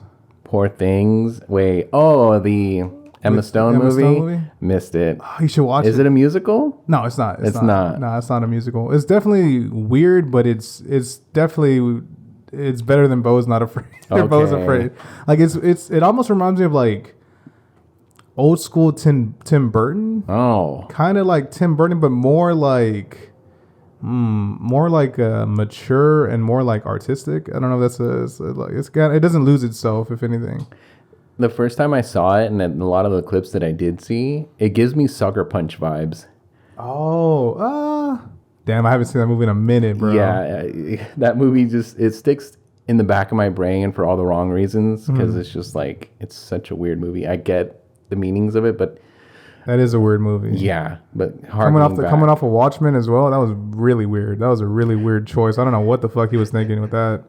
I actually didn't mind Watchmen. I thought Watchmen was like straight. Oh, dude, I love the book. The book is really like, good too. What about the show? I love the show. Yeah, I ended up loving it. I need to check it out. I think it exposed a lot more backstory and like continuing what would happen in the future. And because of course nothing was written past Watchmen. There was no sequels. There was no anything sequel to kind of further the characters. There's only a prequel book that I read before Watchmen, which I used to collect here and there growing up as like a fucking 14, 15, or 13-year-old. And even then I kind of like just not follow it all the way through. I was like, this isn't hidden like the other one, you know? Yeah. I don't know how you feel, man, but like the prequel shit is kind of like, it doesn't do it for me, man, to be honest with you. Like recently, like we have the new Mad Max movie Furiosa coming out, which looks sick. I like George Miller. I love it. But I'm also like, dude, I want more of the future. I want a continuation of this. I get you. And I don't want to see Furiosa, honestly, because I love Mad Max. Like Fury Road well, I loved all 1, 2, 3, except for Thunderdome. We do not want to talk about Thunderdome. It was terrible. Didn't that have like some like Aretha Franklin like music shit in there? No, not music shit in there. Okay. But it was just so fucking weird. It was essentially Fury Road, but on a grander like spectacle. Okay. And it's just too much. It just didn't feel right, and it just felt like a repeated beat to like Road Warrior. Of just like, instead of a big old semi, it's now a train that we're here to hop onto. So it was just, I don't know. It was weird. But anyways, going back to Furiosa, I'm not really that interested as much as I love Mad Max. And Anya Taylor-Joy. Yeah. It's just, I don't know. Visually, it doesn't really hold a candle to Fury Road. It looks like a completely different director. Yeah. Even in the clips of it, I know that he did have CG to an extent, but it looks like a completely like background replacement. Okay, Fury Road was like, bro, that shit directed like direction wise was, that's why I loved it so much. I saw it twice in theaters. I did see that in theaters. That was a fun watch in theaters, bro. Holy shit. I didn't even mind Tom Hardy kind of being like mundane. I didn't mind that too much, to be honest with you. I thought he was like, I was like, all right, you know, I'll you know, whatever. Mundane's a good description. It's kind of, yeah, he's being kind of whack, and I like that the girls did rein it in, and it was more girl focused without being like beat over the head about it. Yes, I loved it. But it's even like a crazy story of how that movie even became to be. It's so weird. They were in Afghanistan with like Mel Gibson trying to film it, but then 9/11 happened, and then they had to leave before they closed the country down. And Mel Gibson lost his mind and shit like that. Exactly. It's so crazy, but I mean, I don't mind Tom Hardy. I loved it, and I'll probably go back to it soon. He has some like roles where I'm like, I did not expect you to do this role at all. Like honestly, like him as like Venom, dude. You know what I'm saying? Like, It's just I don't know why he would like do that. Because I mean, I'm not gonna lie, I thought he was like a good actor. I mean, I assume he was like from what I've seen him before, I would be like, oh yeah, Tom Hardy's like a solid guy. I liked him in Legend and other shit like that. But him as fucking Venom, I'm like, I don't know what's going on here, bro. I think any actor would like to be associated with a franchise because that's just something that's going to keep on making money. Because, I mean, it's cool to do this one movie, this one indie movie that won't go anywhere, but I did it for self-satisfaction. But I have this franchise on the back end that's going to continuously make money, and it's a guaranteed job between this year, next year, and the other year. And it does make money, those fucking exactly. Movies, yeah. It might bomb, but it will make money. Morbius, holy hell. Had cool ideas visually, but I didn't even fucking watch it, to be honest with you, bro. I missed that one in Madam Web. I missed Madam Web on purpose. My friends were like, yo, let's go watch it. I'm like, are you out of your fucking mind, dude? I was like, I'm not wasting my time fucking with that shit, dude. I mean, I didn't watch it. I did watch Immaculate. That was pretty good. Yeah? Yeah. That's what Sydney Sweeney. I haven't seen that. Immaculate and The Last Omen were the last movies I saw. Okay. And Civil War. I kind of been visiting the theater more often. Nice, dude. Nice. I really do recommend Poor Things, though.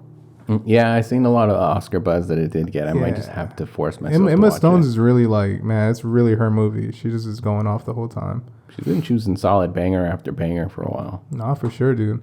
Like I said, I like the direction. I forgot his name, dude. Yorgos Lanthimos or something like that. It's a French director.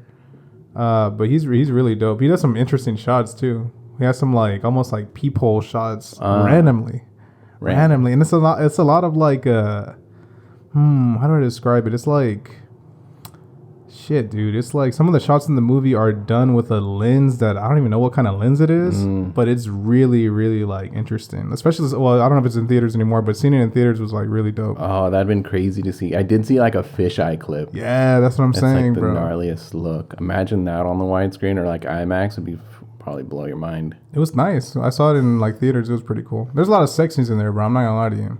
A lot of sex scenes. I took a girl to see it, and I was like, "Fuck." Damn. It was cool because we both kind of laughed, but I was like, "Damn, this could have went really bad if I just like." It was a first date kind of thing. Oh. And I was like, "Man, this could have went really south if like she just like fucking was super uncomfortable with his laugh." Because it's like it's rampant, but it's almost rampant to the point where it's like comedic. Oh. Okay. It's comedically done. Like, this is so ridiculous that it's not even like meant to be that serious. Okay. But it's a good like journey into like womanhood, I think. Oh. Yeah, and Willem Dafoe's in it. He's really good in it. Love Willem. So good. It's funny you mentioned having a first date at a movie that had like weird sex scenes. I ended up watching American Psycho the first time with my mom.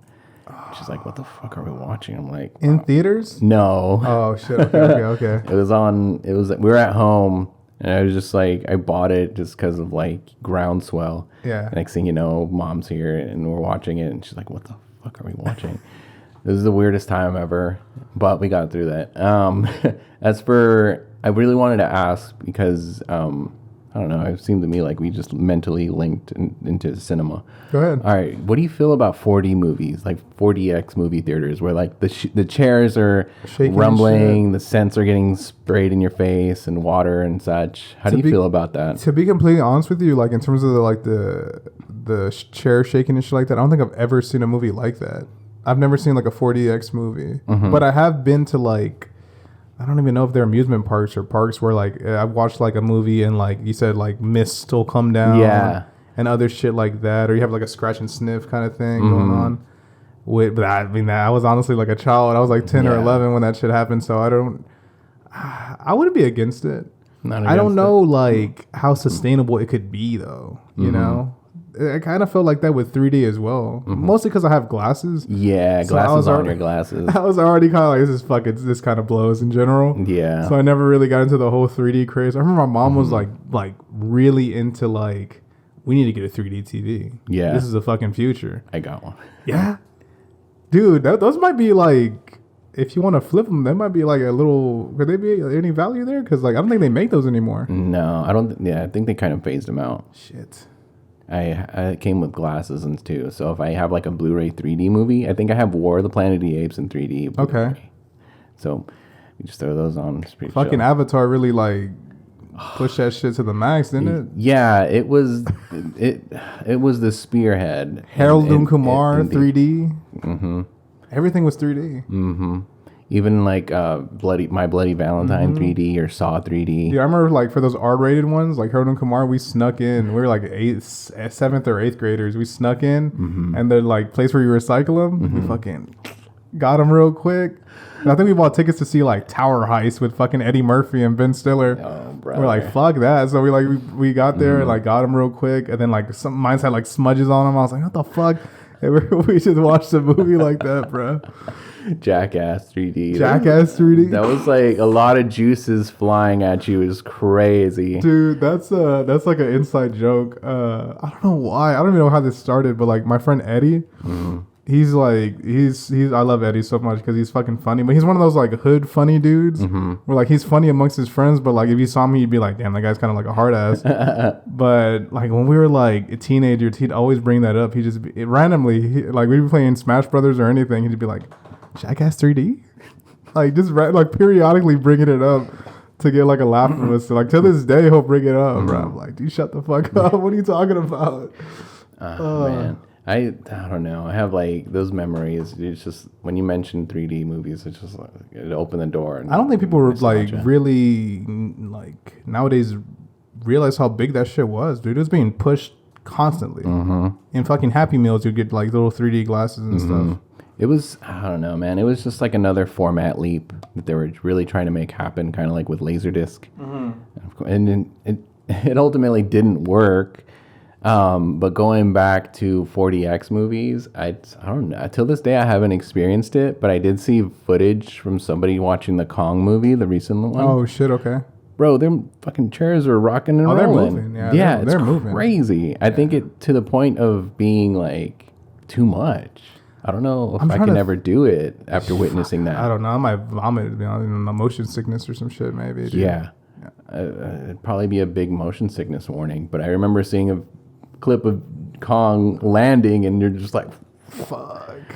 It's crazy. I think, from what I understand, aren't there like custom seats incremented in like a regular movie or some shit?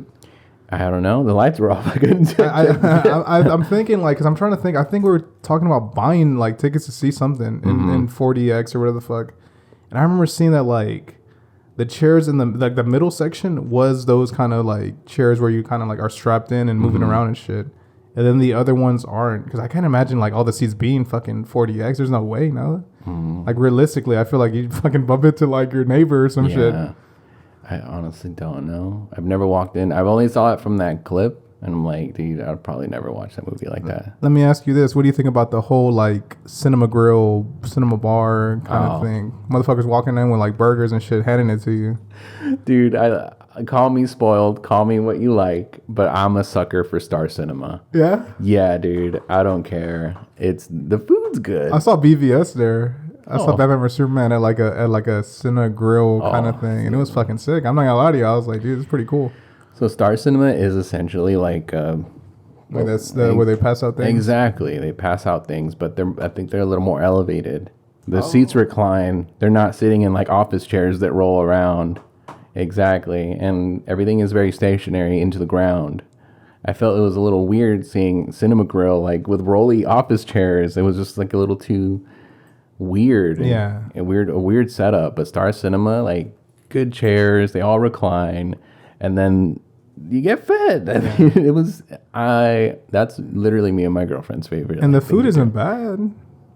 Burgers are usually solid. They're usually like knock it, you know what I'm saying? I'm not against it. Now I don't know, I think that works for like specific movies. I think like a fucking like if Scorsese came out with a new movie, I might be like, all right, I might go on a fucking empty stomach and just like lock in real quick, you know? But fuck, I don't know. Seeing Dune 2 on the big screen while someone's feeding me doesn't sound like a bad gig, to be honest with you. Nah, just get there early, order your food early so that you don't have to deal with waiters walking in and out of your stuff. Because I understand, like, I totally get it. My attention does go from like someone that just fell down the stairs holding food. But that we just show up early. Show up early so that you don't get distracted for the rest of it. Man, can I ask you, before we get out of here, can I ask you like your worst theater experience? I'll start with giving you one of mine. What? So I saw, oh man, it's funny because it's a fucking. I just saw Monkey Man there, but downtown there's an AMC, and even when I go see Monkey Man, the fucking movie didn't start. There was no sound. Like the lights were still on when the movie was playing. It's random shit like that.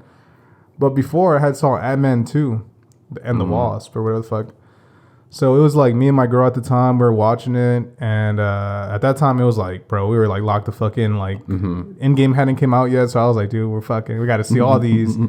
So we're watching it, and out of nowhere, the fire alarm starts going off, and I don't know about you, man, but I'm already kind of thinking like, The Dark Knight Rises. I'm looking at Exodus and shit. You know what I'm saying? I'm like, yo, I gotta like be prepared, especially because I had someone with me.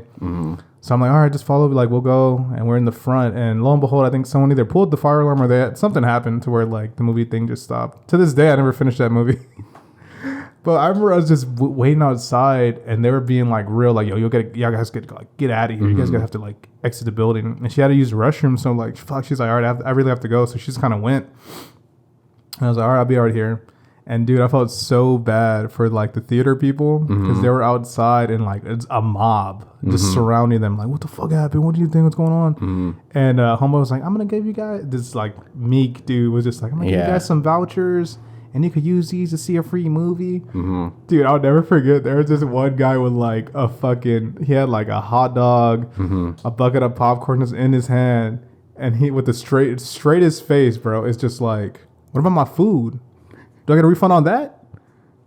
And I fucking busted out laughing, dog. And I was like, motherfucker, you can eat your food right here. There's nothing stopping you from Exactly. eating. It wasn't on the floor. You have it in your hands. But as he was talking to Homeboy, I totally snuck by him. I was just like, yo, I need to. And I just like, real quick, just kind of on the side, like, and just like left. I was like, fuck that shit. I don't want to deal with that. But that's like probably like the worst theater experience I've like, other than people being loud and shit. But I mean, I got no really bad experiences. I mean, of course, there's been times where the power shuts off randomly for a weird thunderstorm, but the only time it got really awkward for me that just comes right to mind is when I was watching Transformers 3? The Dark Moon or whatever the fuck? Dark Side of the Moon? When they're in Egypt. They're in Egypt, and it's like the biggest one starts like sucking up the fucking pyramid. Is that with like the ghetto bots and shit? Where like the racist robots? Exactly, dude. That's two. That's Revenge of the Fallen. Bro. So it was me and my brother Mikey, and we had like two like African American people next to us because it was a pack that just came out. Yeah, I was packed. And then the two ghetto robots. That's what. You threw it out there. Nah, they were there. You called them ghetto robots, so I'm just kind of referring to them. Tom Kenny from SpongeBob voiced one of them. So, dude, believe me, I was like, why am I hearing SpongeBob like? Yeah. So Ebonics right now, dude. I just don't understand it. So when he's like, "Oh, we don't really do much reading," the people next to us picked up on it. Like, what the fuck is that? What the fuck? You believe this shit? They picked up on it. Was this in California? No, it was here. Okay. And in my head, I'm like, dude, I'm getting secondhand embarrassment from a movie I had nothing to do with. And I'm just here as a viewer. And I'm just like, I don't want to be here because I feel like I'm contributing to this. That's literally the only time. I felt like that was literally at the point in society where it's like, all right, you gotta chill the fuck out. Like, you just cannot. These aren't even real characters. Yeah. These aren't even like real human, like sentient beings. These are just fucking. There was no reason to make him like that, dude. Yeah. No reason. It was weird. I mean, if it had happened exactly at the same time Tropic Thunder had come out, then we'd probably, that was a safe space, but you're like, our time is already beyond that point. Damn, you know what's funny, bro? I remember watching that because I would visit my dad every once in a while. He'd be like, oh, let's go. Oh, what movie do you want to watch? Let's do something for the weekend. And I'd be like, fuck, Transformers is coming out. Let's watch it. I remember he took the whole family. It was like me, my little sister, my stepmom, and him. And they like are mostly Spanish speaking, to be honest with you. So I remember us watching it, and I remember just being like hyped as fuck because I love part one. I was never really into Transformers, but part one hit. Sick. I'm not gonna lie, part one hit. So I was like, dude, I had the fucking toys. I was ready to go.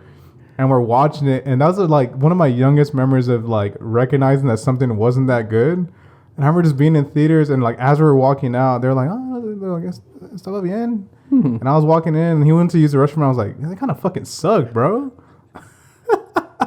Like as like I'm like, I don't even know how old I was. I had to be like 12 or 11. And I remember just being like, dude, that fucking blue. What was up with that, dude?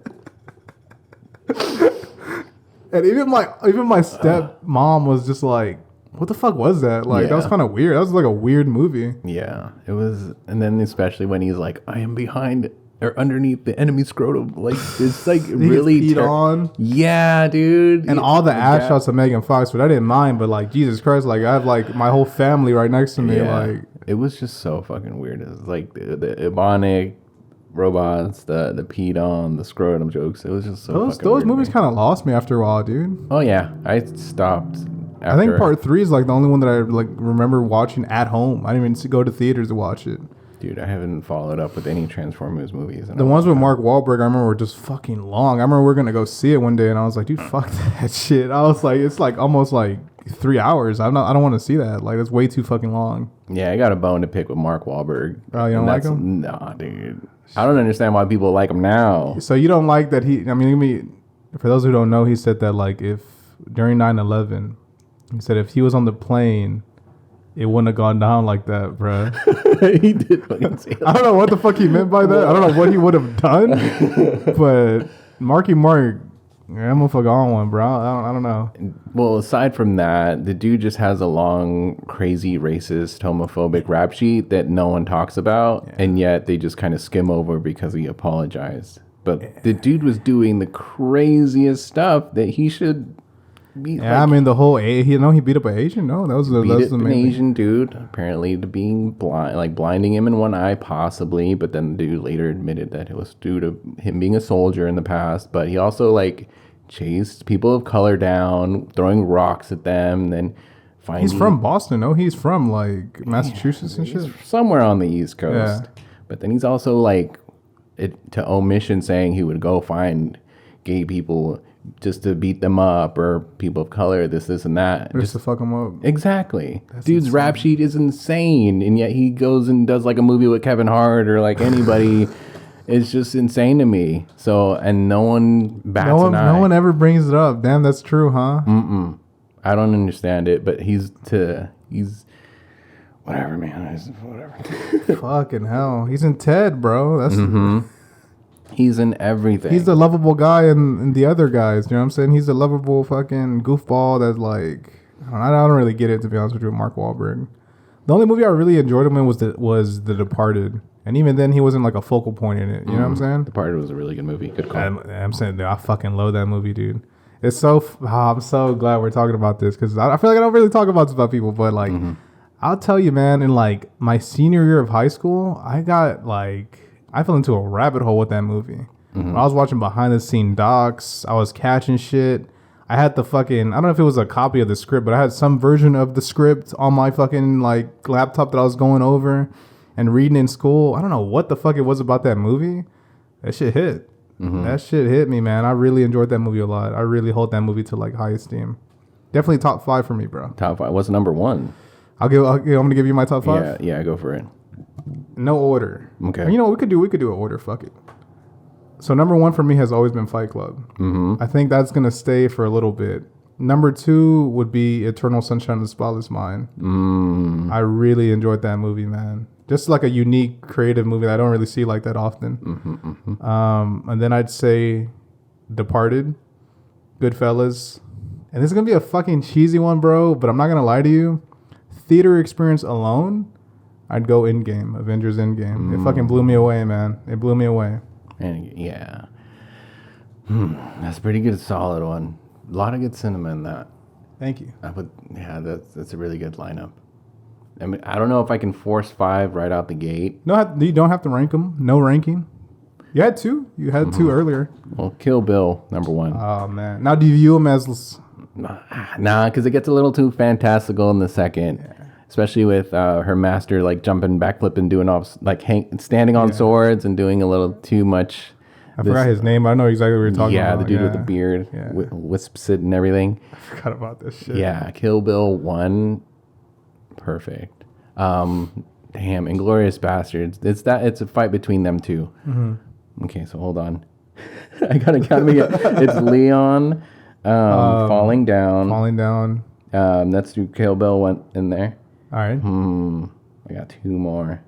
Do you throw an Inglourious in there? Do you throw a... No, I don't want to have another Tarantino. All right. Shout out to Inglourious Basterds, though. That's fucking... The Matrix. Okay, The Matrix. Love The Matrix like you wouldn't believe. The Dark Knight. Solid 5. Solid. It's a little bit of everything. I still go back to The Dark Knight sometimes, bro. You know what one of my favorite things is now as an adult, as like a fully like 27-year-old man? Go ahead. Spoiler alert, that shit came out a long time ago. But after Rachel dies, and it's that shot of fucking Batman in the ruins of like where she died. And he's like looking down. Bro. Sick. That shit is so fucking hard, bro. Yeah. That shit is such a hard shot. I'm like, damn, Christopher Nolan, you were in your fucking bag, bro. That's a sick shot. Even the shot where like Alfred is like hiding the letter and shit is hard, but the one of him just like in the suit, because it's just like, dude, he fucking failed. This man failed halfway through the movie, bro. Did. The shot of him sitting in with like the cowl unfailing in the corner of the skyscraper, like that is like the same kind of image when Kobe won the championship and he's just like bummed out about it. Yeah. That was just visually, it's amazing to look at. Dude, can I ask you something else about that movie? Go ahead. So again, like I was showing like one of my exes the movie, and she enjoyed part 2. She enjoyed it, but she almost got like, I don't know if this is more of her or anything, but she almost felt like it escalated, like it just kept escalating. Like Joker just kept fucking escalating the situation, and then the whole Harvey Dent thing, to the point where like she really enjoyed it.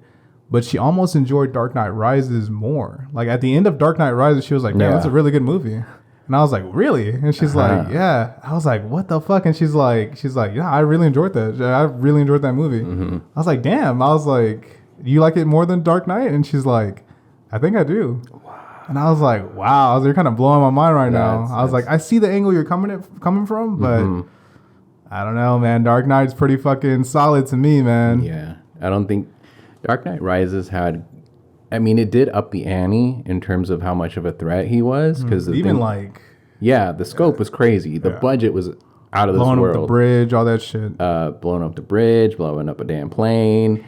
Football stadium. Exactly. The stakes were high. He was doing things Joker could have never dreamt of. And his fucking airplane, his aircraft in that one, dude, to this day, it looks fucking insane. It looks like an alien ship. I don't know what the fuck they were going there, but it looks insane. Yeah, it's a weird one. But in terms of beating the Dark Knight, I don't think you can hold a candle to it.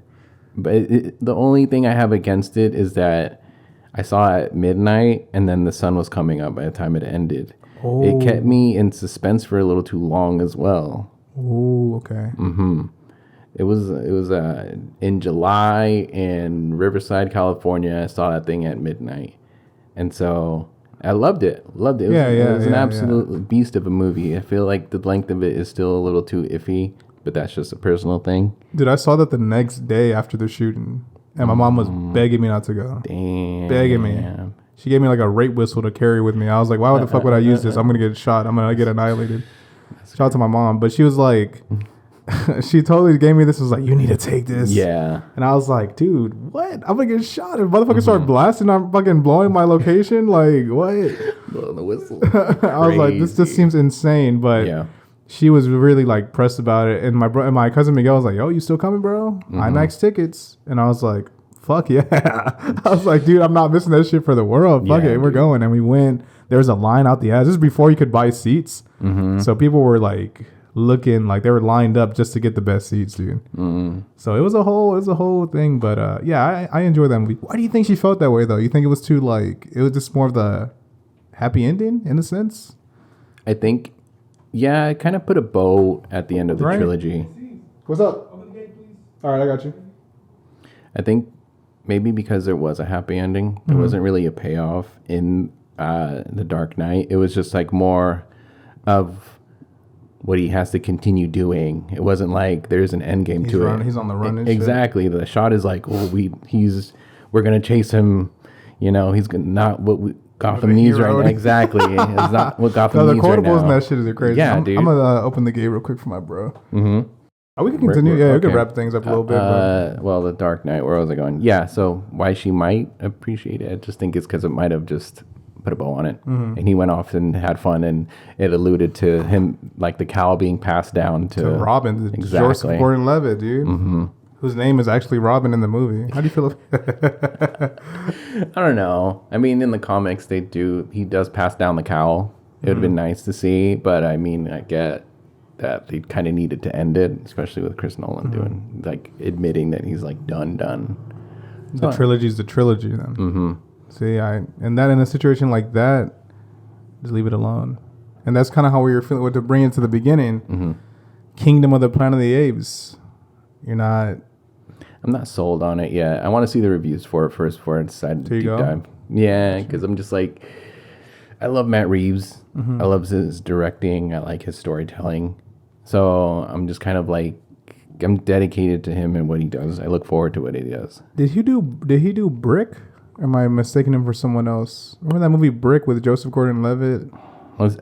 It's on the tip of my tongue, like on the craziest far reaches of my brain. But I just I can't bring it up right now. Couldn't say. Might want to fact check that. Because I really like that movie. But it's a super like low budget indie movie. God damn it, ad block. This shit happened last time. But Joseph Gordon-Levitt's in there. Oh, God, literally a brick. God damn it. Visual image. This Google one, bro. Image brick.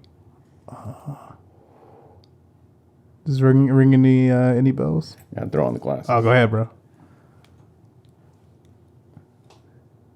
No. It's pretty solid, man. It's a solid movie, honestly. I'm trying to find out who directed though, if it's him. No, it was Ryan Johnson. God damn it. There you go. Now we know. God damn. Ryan Johnson, bro. I can't even remember who the hell that is. Right he directed fucking Where Old Boy Died, where Luke Skywalker died. Oh. Yeah. That's why I don't remember. Kind of black that out a little. I don't blame you. Yeah, dude. I tend to block out a lot of the movies that just in my brain just aren't worth the time. Just I don't know, man. What's the last movie you like actually like might have seen ahead of time or like into a midnight showing of? Ooh, you know what? This was a total mistake, but not intentionally. But we saw Oppenheimer. Very late. We originally went to San Antonio to watch it. We got a hotel. We were gonna watch it in the IMAX, but it wasn't like film. No, like IMAX, like 70 millimeter or some shit like that. So we were gonna go there, bro. We were sat down. We had like a 3 p.m. showing. Fucking thing totally craps out. Homeboy didn't know what the fuck he was doing. I guess. And they're like, guys, give us 15 minutes. We'll be back up. Once they say, well, give us 30, I'm like, dude, let's get the fuck out of here. So we left and we ended up like eating somewhere and we traveled back to Houston and we're like, yo, I was like, dude, what the fuck? I was like, I really want to see the movie. And they're like, well, the only showing like is at like 8 or 9, I think. And I'm like, fuck it, I'm down. And they're like, all right, cool, let's go. So we kind of like chilled. I chilled it here and then we regrouped, but that shit did not end until like 1, almost 2 in the morning, bro. It was a good movie. I really liked it a lot. It was a really good movie. It deserves a rewatch for me personally. I feel like it got snubbed. Like on some shit, yeah. I feel like it got some attention and it got some awards, but I don't think it got more than it needed or deserved at that point because the sound design was crazy. It was nuts. Visually nuts. The ideas and what they managed to do were bonkers, and everybody's performance was like top tier. Did it win any awards other than Cillian Murphy? Cillian Murphy. I think just him. No, Robert also got supporting actor for it. Yeah, he did. Rightfully, he deserved that one. It was really good. But I can't remember did it get movie of the year? I can't remember. I don't know if it did or not. I think it might have. I know Emma Stone got it for Poor Things for actress. And movie, it might have, no? Or director? So. One of those two, yeah. What did you think about, I don't know if you got a chance to see it, but the Killers of the Flower Moon, Scorsese? Nah, skipped it, dude. Oh, really? I love Martin for what he's contributed and done, but for like The Irishman, it was very long. I mean, you want to talk about long, dude? Yeah. Yeah, he's long. that's where I'm just like, dude, you're stretching me thin. Yeah. Because it has nothing to do with attention span, but keeping in suspense and just making a movie a chore. It's just sometimes it gets a little too much, especially if I hear that it has like a 4 hour plus runtime. That's like half of a work shift. Yeah, and I was 3:30. It was 3:30, and man, that's the only movie in recent time. Well, I don't know if it's my age showing, but I remember like loving the movie. I really enjoyed it, but I really think it's like there's an important thing, like a story there with the Native Americans or the natives that I think needs to be told. Dude, the last fucking 30 minutes, I was just in my chair like, yo, I gotta stretch. I'm a big guy. Yeah. I was like, dude, I have to like stretch my legs. I was squirming in my fucking seat because I was like, this is too much. Like, I just need to get the fuck out of my seat. Which is only like the only bad thing I could say about it. But I don't know, that's more on me being fucking getting old up there in age, or just a 3.5 hour movie where I'm like, as much as I love it, you could have cut some of this shit out. You know what I mean? And that's kind of how I felt with The Irishman. I enjoy it. Fucking De Niro, everyone in there, I was like, oh my God, Joe Pesci, Al Pacino. But it's just like, you could cut some of this shit out. You know, and when I'm trying to show this to friends, I'm losing a little bit of them. You know what I'm saying? They're like either on their phone or they're doing this and that. Whereas with the Goodfellas, bro, you're glued to the screen. Whereas The Departed, you're glued to the screen. Nothing's like, I couldn't imagine looking at my phone during those movies. So I don't know if it's his age or what. I like that he still has ambition. That he's still going hard at like what, 80 something years old. Oh yeah, it's crazy. Dude's the awesome. fact, I mean, I thought it wasn't crazy when he did Wolf of Wall Street at his age. Oh yeah. I was like, dude, for him to be like 70 something and make a movie like that with so much energy, I was like, that's insane, bro. I love Wolf of Wall Street. It's really good. I think it's like visually and a lot of the like the color work. I don't know. It was something about that movie being so saturated and just, I don't know. It was almost Wes Anderson like with everything that was like popping off. I like how clean it looked. You know, it just looked clean and like real like. I don't know. I really look cleaned up. I like that a lot. It did kind of, yeah. That's funny you said that with the Wes Anderson shit, because like the blues, the yellows. Yeah, dude. Loved everything about that, what they did. But going back, the last movie I saw for like a preview or anything, like a midnight release, dude, was The Flash. Oh, with Ezra Miller, bro. Yep. I'm a big Flash fan. What did you think about it? Give me your honest opinion. It's not good. Yeah, it's not good. We were trying to convince ourselves that it was decent, but on the way home, I was like, that was not good, bro. That was just not good. And then, like, we're going to talk spoilers, fuck it. But, like, I don't even get what the fuck they did at the end. Why the fuck did George Clooney, of all people... What does that mean? What does that mean that he's here now? Is that a fucking meme? Is that it? Should I just take it as that? It was just a meme that he's there? Yeah, I would take it as a meme because I heard that ending was supposed to tie into Batgirl. And since Batgirl got canned, they needed something to, like, as filler to just kind of, like, since we're not going to take it into this serious kind of segue, we're just going to bring in Clooney as a butt of a joke. But if it's like well received, then he'll be the continuation of whatever fucking universe we're deciding to take it to. It's a mess. Yeah, it was a mess, dude. The CGI fucking universes clashing. The AI Nicolas Cage, bruh. Yeah, and all the babies falling from the fucking hospital. That did not look good, bro. It was terrible. And then that portion where he peeps into the time zone and just... Yeah. It's so bad. The only thing good about that movie is him and his mom.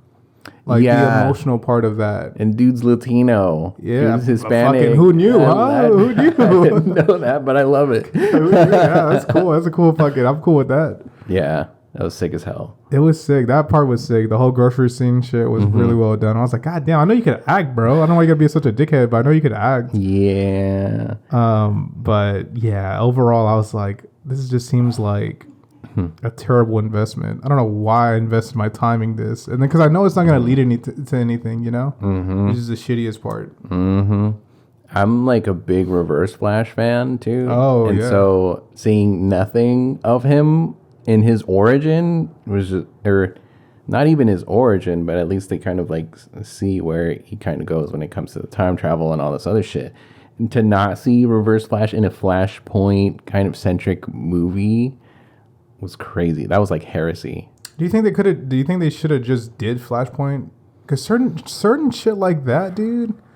Like, I mean, I don't know if they had the budget for it, to be completely honest with you, but like, even with like the first Suicide Squad, I'm like, dude, there's a fucking animated movie called Suicide Squad Assault on Arkham. Fucking just do that. You could even do a shot for shot, and motherfuckers like would like it really enjoy it. Oh yeah. But for whatever reason, they fucking take it a whole different route where it's like, I feel like you're complicating this to the point where like it's frustrating because like you own all your characters, brother. Exactly. You own all of them. Like Marvel is fucking barely getting. They kind of have Spider-Man half-assed right now. He's the only one that's kind of still out there. But dude, you got him. DC, you got him. They had every right to go harder than any multiverse movie. Because that's coming off the back end of Doctor Strange. It's coming off the back end of Spider-Man, the Spider-Verse, and then this fucking Far From Home or whatever. Far From Home. Yeah. So, I mean, the idea of a multiverse isn't new. But they had, like, it's so crazy to me that the originator of a multiverse, The Flash, made a multiverse. And they flopped it so fucking hard. They could have followed the books and could have followed the animated movie to just go super hard from there. That's what I'm saying. But and like something that like would have been more well received. It was a damn shame. They had, it's just, I don't know, a lot of studio interference, I'm thinking. And also, I don't think he helped out Ezra being a fucking kidnapping people and shit. A literal menace, bro. Do you think they should have just got old boy from the show, Grant Gustin or whatever the fuck his name is?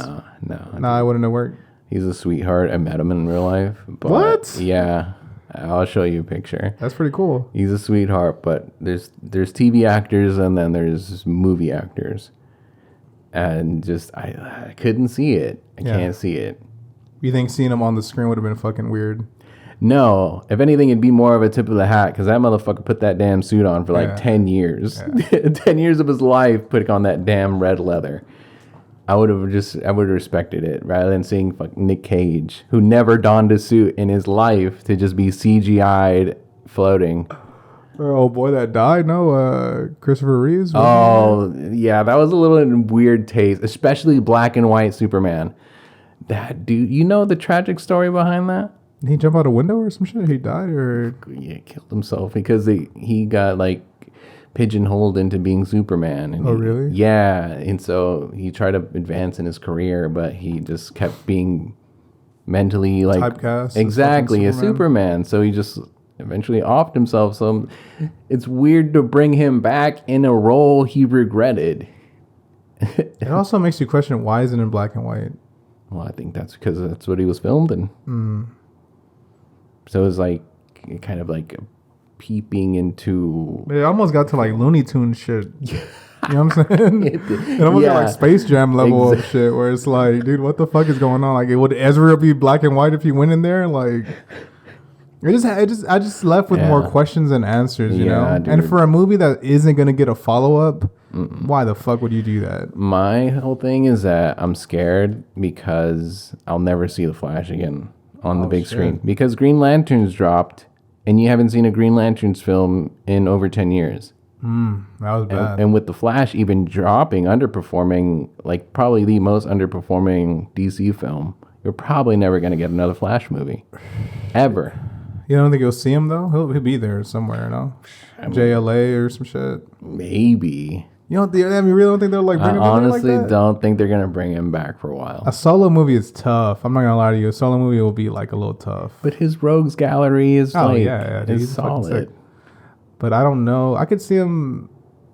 I don't know, man. I really don't know how James Gunn's going to like run all this shit, to be honest with you.